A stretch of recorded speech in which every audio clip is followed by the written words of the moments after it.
And I'm like, what? That's not jelly. In fact, I think this is the very opposite. I mean, if we know anything about the jelly dynamics, like jelly is a very soft and smooth object. It goes down quite well in your throat. Dry toast with no butter, it doesn't do any, I mean, it may have butter, I don't know. All I remember it being so dry. It doesn't have any smooth, because I mean, it's rough, it's hard, it's nothing like jelly. Like, I feel like this nurse had no idea. I'm like, I wanted jelly and I'm getting toast. And so I'm like, I looked at her and through my croaky voice, I said, can I have jelly? And she said, no. She said, because if you can eat the toast, it means that the wounds won't get infected and you're all right to go home. And I remember thinking, this is the worst thing ever. And so I chewed on this toast. I think I had to have 2 or 3 bites. Had 2 or 3 bites of this toast. It went down exactly as it sounds, dry toast on a throat that's just been cut. And and I remember going through this process thinking, everyone just lied to me. I think my mum did give me some jelly because she's a nice lady, and I think when I got home I was looked after and that. But I just remember waking up going, man, talk about kicking you while you're down. At least give you some jelly first and then say eat some toast. But no, they were like, no, that's it. And I think, they wanted to probably clear the bed up for someone else that was more urgent. The 17-year-old boy with a small throat issue wasn't big enough for them apparently. But I had this moment where all I wanted was comfort, but at the end of the day, the best thing for me was my long-term health. And see, whether we like this or not, sometimes the best thing for us isn't the jelly, isn't the quick fix, isn't the just get out of it. Sometimes for us, we're going to have to stay somewhere a little bit longer, go through something a little bit still further, maybe experience more pain or not, or discomfort for a season. And here's the big challenge I want to leave you today. If you remember nothing else, just remember this. Not all mountaintops are God and not all valleys are the devil. Not all mountaintops are God and not all valleys are the devil. Sure, there are some moments where we may face spiritual attack. And there are some moments where we make some really dumb decisions and what I call personal attacks, where you make poor decisions and therefore it leads you to a moment where it's uncomfortable or suffering, and that's just the reality of it. But I also do believe there are some moments where God will intentionally position us in a non-mountain moment, a valley moment, for the purposes to help you to develop and grow and become a healthier version of yourself. And I know we don't like this in our Pentecostal thinking sometimes, and sometimes the idea that our God is just doing everything, it's all going to work out. But I want to challenge you today that sometimes the mountain you are seeking is not actually from God. Let me read just a small little verse, just to set the tone in case you don't believe me. Matthew 4, 1-2. If you can throw it up for me. Thank you, productional team. Let's just read those opening lines. Then Jesus was led by the Spirit into the wilderness. I know this is not fun. It doesn't say the devil led him and God sustained him.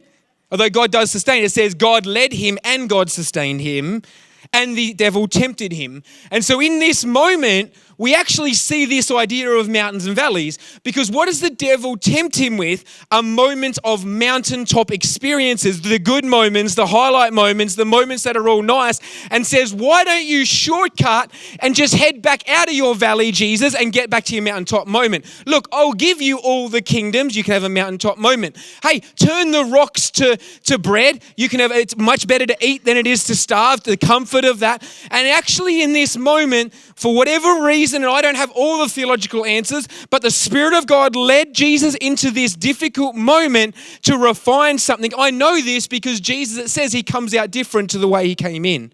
He was led by the Spirit on the way in, and it actually says on the way out, he was empowered under the inspiration, under the power and the anointing of the Spirit. He came out of it. So God was refining something or doing something or helping us. The other thing that's really fascinating about this verse is this is one of the few verses where the only way the disciples could get an account is Jesus himself telling them. Have you thought about that? There was no disciples yet. The only way they knew of this 40-day wilderness experience was Jesus telling them that I went through this experience. I had this happen in my life. In fact, Jesus thought it was so important. He doesn't mention all the other stuff that happened, but this moment was so profound that he actually talks about it and tells the disciples the temptations he faced, tells the disciples the struggles that he faced, tells the disciples the hunger that he felt, and says, but I kept going because this is where God wanted me to go. My challenge is, not all mountaintops are God and not all valleys are the devil. For you and I today, whether or not you're on cloud 9 or you're in the pit, I wonder whether we could just see God afresh, no matter what season we might be in. Let's read just one set of verses. I'm going to look at this today. Actually, I better say this.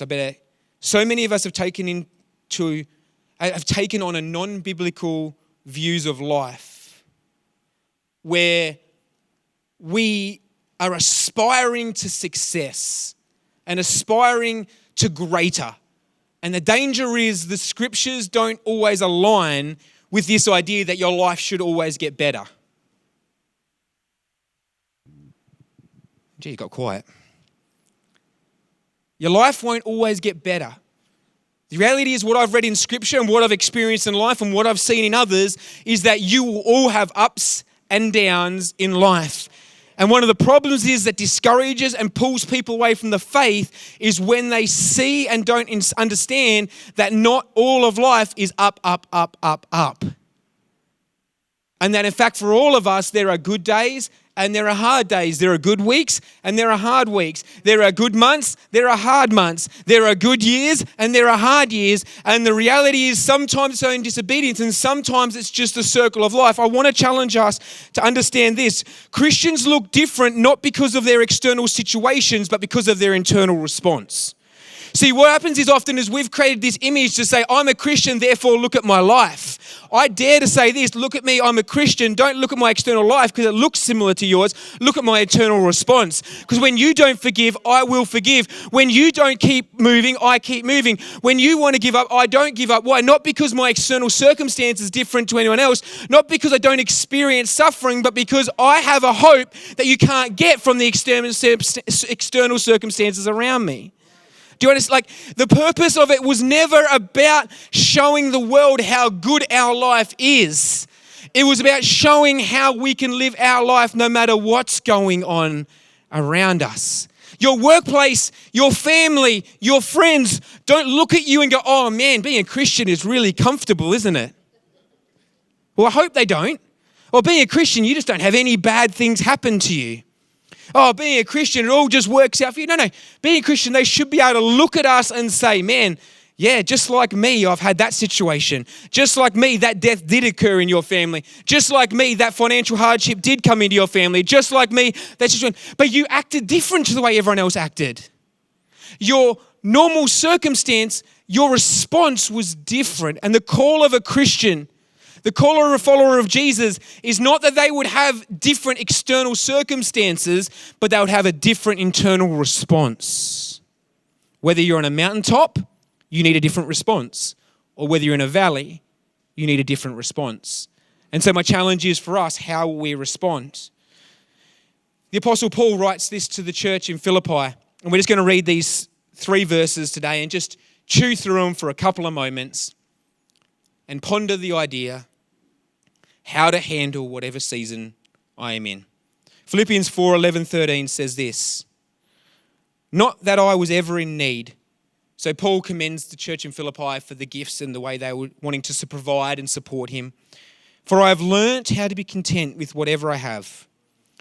I know how to live on almost nothing or with everything. I have learnt the secret of living in every situation, whether it is full of stomach or empty, with plenty or little. For I can do everything through Christ who gives me strength. Now I know we like the last line. We'll tattoo that one on our arms. We'll put that one on our screensaver. Well, I can do all things through Christ. But do I actually believe the strength is for me to handle both mountains and valleys? See, Paul doesn't highlight one aspect of the human condition. Paul intentionally says whether or not I'm on top of the mountain or I'm in the valley. He keeps using these extremes, these opposing opposites to say the answer is the same whether or not I'm on top of the mountain or in the bottom of the valley. Whether or not my stomach is full or my stomach is empty. Whether I have everything or whether I have nothing, the answer is always the same. And for me, the challenge is for you and I is we've often had a different response to our valleys and our mountains, but Paul teaches us that Christ is his strength in all of the seasons. So what does Paul teach us in these few little verses to encourage us to handle the season that we are in?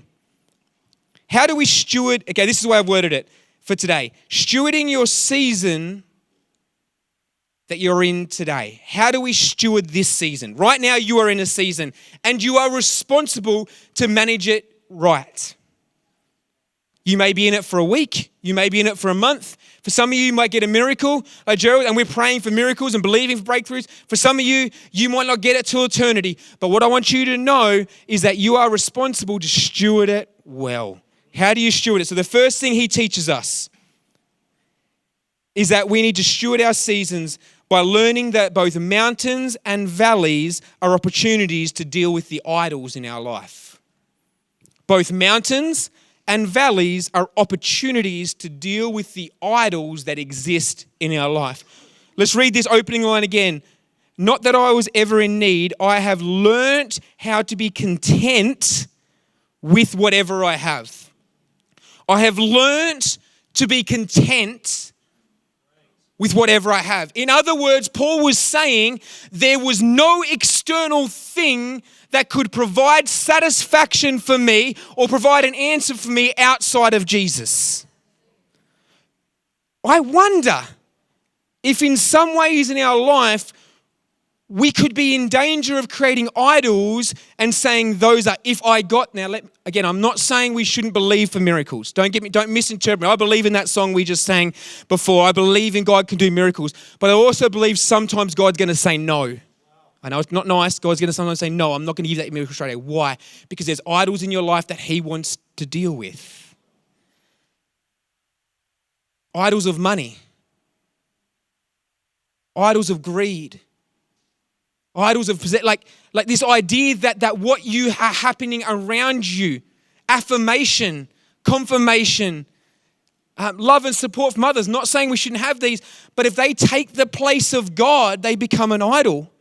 Is there something greater than God that would bring you a comfort and a peace that you are chasing or aspiring outside of God? Is there things in your life that you are believing for or asking for, but if you're honest, actually they are the hope of your life? If only I could get that partner, then my life would be sorted. You got to be careful because you can make your partner an idol. If only I could get that job that pays me X amount of dollars, that will sort out my life. You can make that an idol. And Paul challenges us with this idea, I have learnt to be content. In other words, there is nothing in this world that can provide me the satisfaction that I can get from Jesus. That is my number one and foremost thought that exists in my mind. That if I've got him and his spiritual sustenance, then I can keep going. To the point of, for Paul, it was the point of life or death. He didn't make life an idol. If I live, if I die, you're worthy. I want to challenge us today that contentment comes from this dependency, this deep dependency on Jesus, not on your circumstances. Oh, Jesus, I love you as long as this happens. Jesus, I love you as long as this works out. Jesus, I love you as long as I keep getting promoted. Jesus, I love you as long as the answer. But Paul says to us, and this is why I would word it, my worship, my devotion, my serving is consistent despite my circumstances. Paul grabbed a hold of something. Paul was saying, whether I'm in a palace or a prison, just so you know, that's where he was, the prison, when he wrote this. Whether I'm in a palace or a prison, I will live for you. Whether I'm being praised or persecuted, I will live for you. Whether I am healthy or I am sick, I will live for you. Whether I am rich or whether I am poor, I will live for you. Paul had grasped this idea that there was nothing outside of Jesus that could sustain or keep him or hold him up. He released himself from the chasing of these idols of the life, the status, the image, the stuff that was going on. And he was able to step back and say, you know what? If I get it, great. God, thank you. And he wasn't against success. He wasn't against prosperity. He wasn't against having a good life. He wasn't aiming for a life of depravity. He wasn't going, you know what? It's really good. I prefer prison. Paul wasn't going, you know what? I know you guys are living in your houses, having a good life, but I tell you what, you should check out the shackles in room 2B. You know, this is luxury. I mean, my Roman guard that's hanging out with me, he's a lovely guy. I mean, he really gets it. He knows how to do hospitality. In fact, the book of Acts was written, of course he wasn't. He was saying it's much better to be out of prison. But what he's saying is that no prison or palace would be the definer of how he would live or how his life would be shaped. I will love you, God, and worship you, God, whether or not I'm on the highest of mountains with the crowd in front of Caesar giving him the attention, or whether I'm in the darkest of prisons. Not sure. I will give you honor and praise. So you've got to remember, idol worship is the stuff which we crave, desire. Again, I'm not saying we can't have stuff, but it becomes a worship, and it's dangerous for us today. It's dangerous if we start worshiping stuff that is not God. For some of you, I'm believing Pastor Keith, he prophesied over healing. But whether you're healthy or sick, your worship shouldn't be the change. Whether you got the job or lost the job this week, your worship shouldn't change. Whether this week was a phenomenal week of breakthrough, whether this week felt like God was a million miles away, it shouldn't change your worship. He was dealing with the idols that can come out. And they come out in our mountaintops. And they come out in our valleys. You watch. You know, for some people, going through the valleys is easier. The mountaintops are hard. You get noticed, you get attention. People are sitting there, you get the promotion, you start to feel good about yourself, your self-confidence starts to rise. It's not a bad thing in itself, but it's like, you know what, I can do this, I don't need God. Your prayer starts to drop. You start to not think it's that important. Things start to take over. And when you're in a high moment, sometimes the idols just really reveal themselves. Man, I really love the accolades of people. I really love it when people notice me and give me the attention. I really know. And that becomes an idol if we're not careful.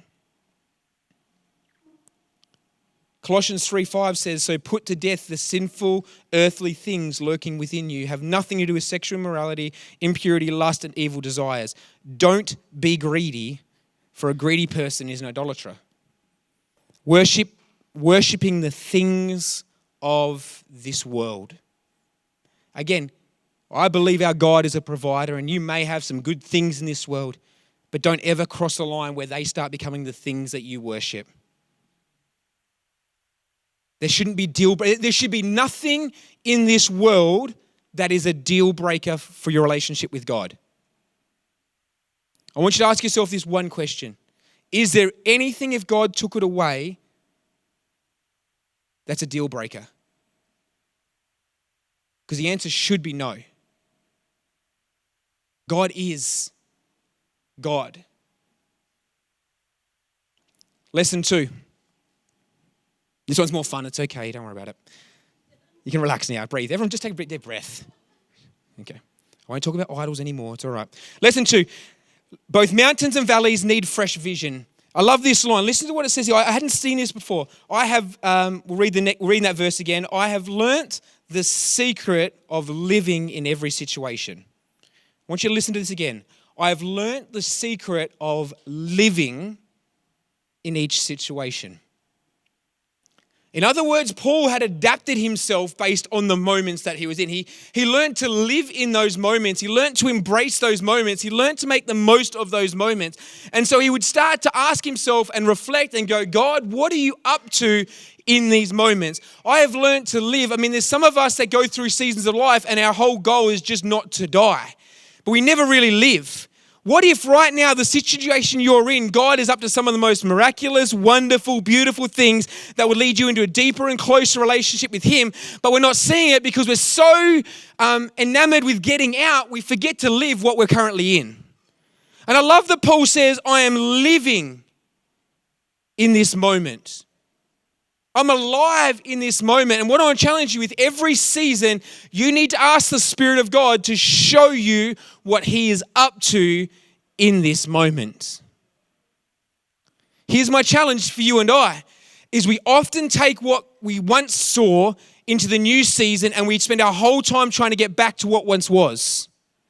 We try to get back to the formula. Like I think of COVID and I think of the last few years and how part of us longs for what was, that life before COVID, that life before a cough meant everyone got scared, that life before we worried about whether to get locked down or not, the life before we were so naive that we didn't even think about a plane stop happening or not being able to go on a holiday or not being able to go out for a walk or go to the shops.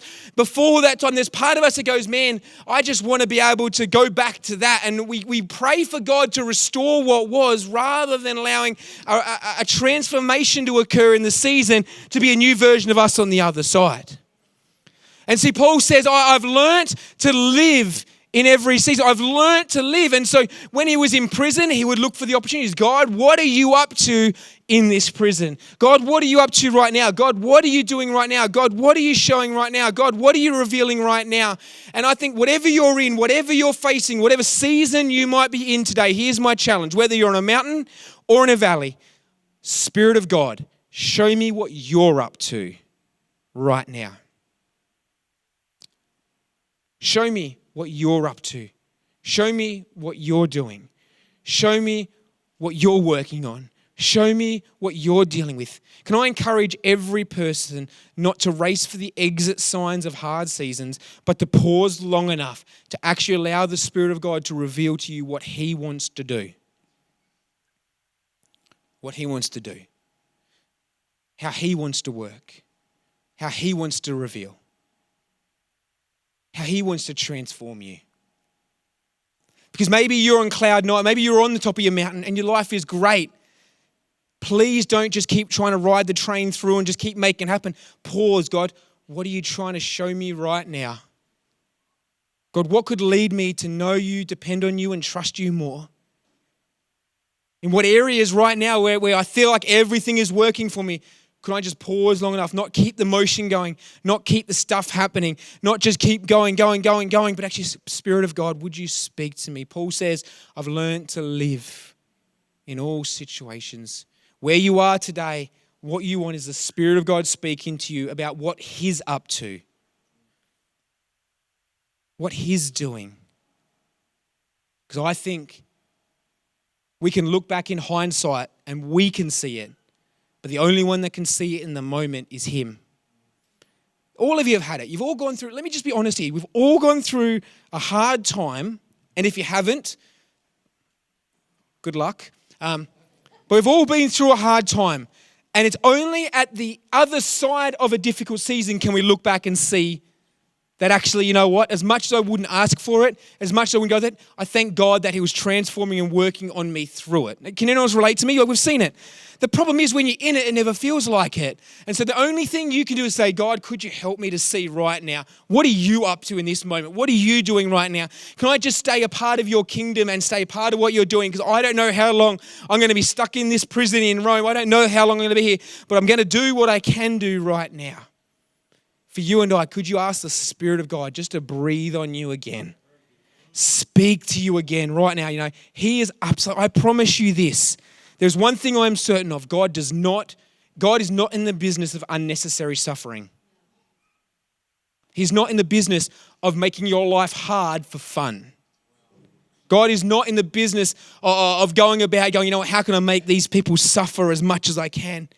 If you're in a valley right now and things are hard, it's only because I believe the Spirit of God is up to something that you can't see and you don't know, and it is the best way to navigate it. As much as we don't like this, for Jesus, the wilderness was the best thing for Him. For Jesus, the cross wasn't the only method. It was just the best method. And so Jesus went. It wasn't nice. In case you haven't done the studies on the cross, it wasn't fun. It was hard, but it was the best thing. And it wasn't unnecessary suffering. It wasn't God mocking or teasing or trying to make it as bad as possible. It was Him going, this is the way I can demonstrate, the clearest and best way I can demonstrate my love. So therefore it's necessary. So I want to challenge you today to get fresh vision where you are. Jesus does this in the garden, doesn't he? He's in the garden and he's laying on his knees and he's begging God, God, if there's any way, take this from me. What does he say? In this moment, I'm in a valley and he says, God, could you just, your will be done, not mine. In other words, I want to realign, I want to remind myself again that I am here because you've got me here and you're up to something that I can't feel or understand right now. And he says this same line, so get fresh vision. Number 3, as we just wrap this up, is I am learning that both mountains and valleys, when led by the Spirit of God, lead you to a greater dependency on Jesus.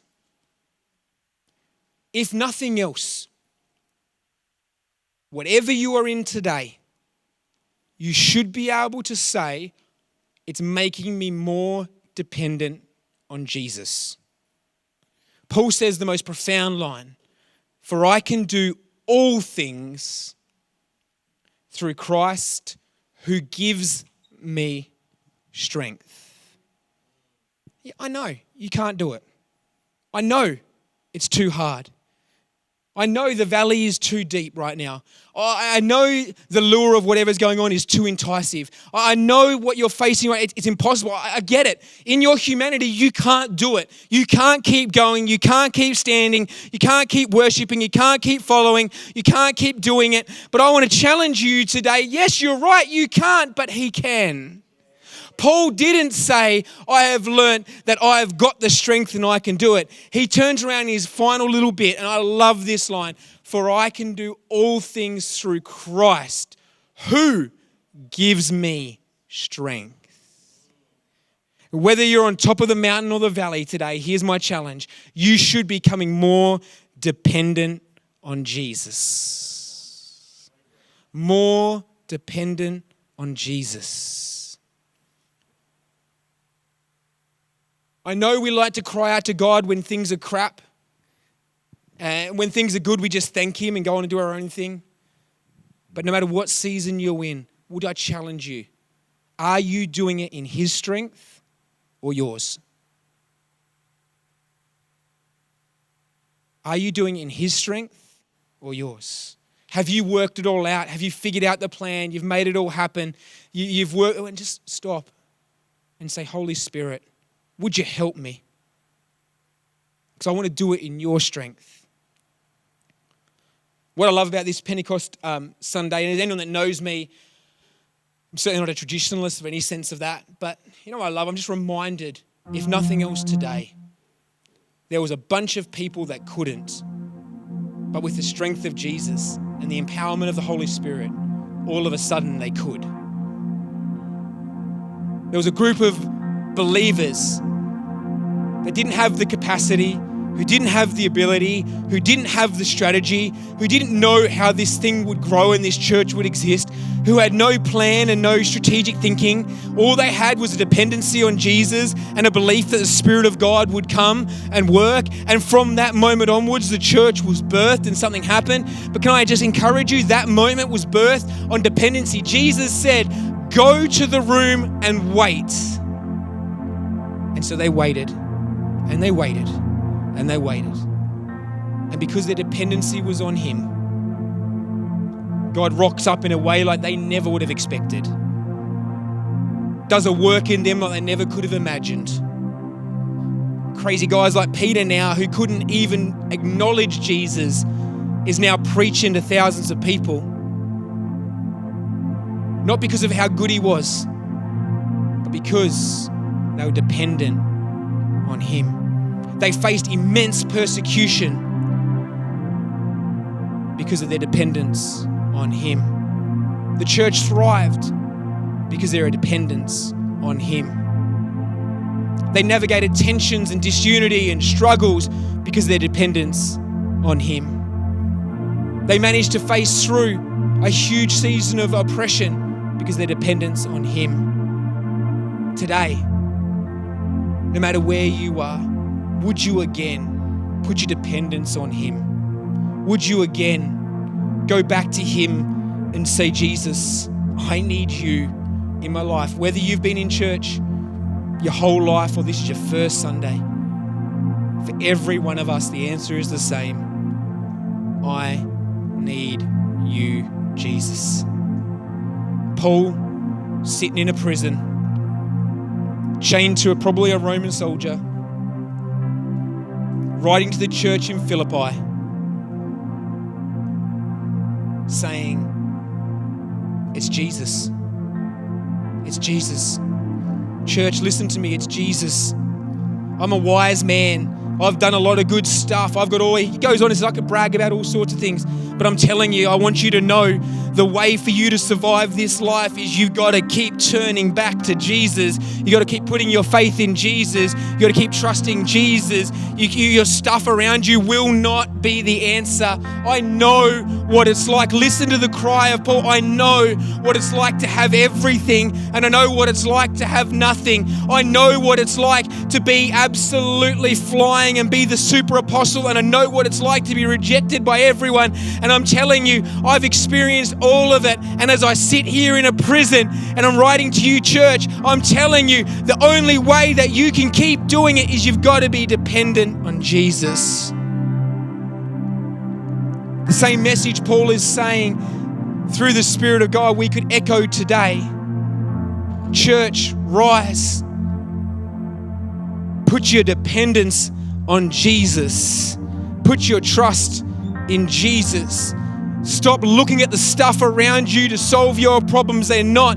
Jesus is the answer for your life. Jesus can work in all situations. Jesus is the one. And He may give you strategies and He may give you wisdom. He may give you stuff, but don't ever replace Jesus with anything else.